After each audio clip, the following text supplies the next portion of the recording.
Иисус в этот город любимый въезжал, был таким, как всегда, и одет был, как прежде, жезла царственной власти в руках не держал, но красивое слово «Осанна» кричали. В этот день для людей Иисус стал царем. С ликованием шумным повсюду встречали, устилали дорогу зеленым ковром. Но недолго Иисус в царском звании до распятия остались короткие дни, и не будет нему у толпы сострадания, не осанна они закричат, распни, а дадут его люди на смертные муки.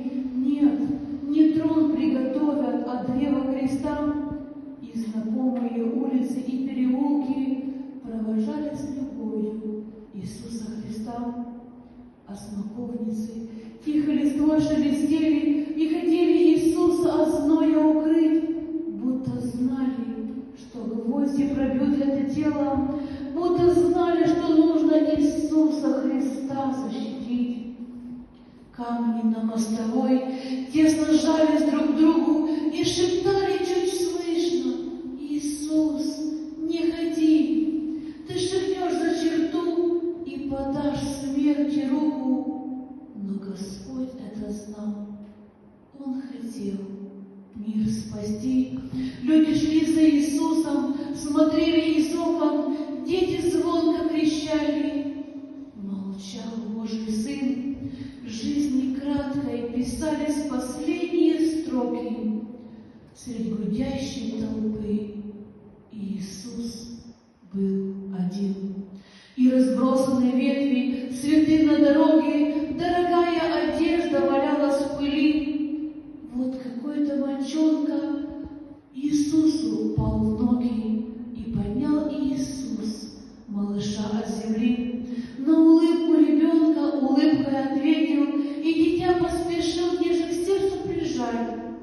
Этим сердцем готов был обнять всех на свете. Люди были готовы Иисуса распять. Не сегодня еще, не сегодня, но скоро день наступит другой. Будет там, где жило, и толпа поведет Иисуса на гору, увенчает терновником Божьим челом. Мой Господь, этот город не принял Тебя и не понял, не поверил словам Твоим и чудесам. Ничего не сказала ему Твое имя, и у города были слепые глаза. Иисус, я все знаю, что будет с Тобою. Я читала об этом торжественном дне. Не хочу ликовать, не хочу за толпою проводить Тебя взглядом.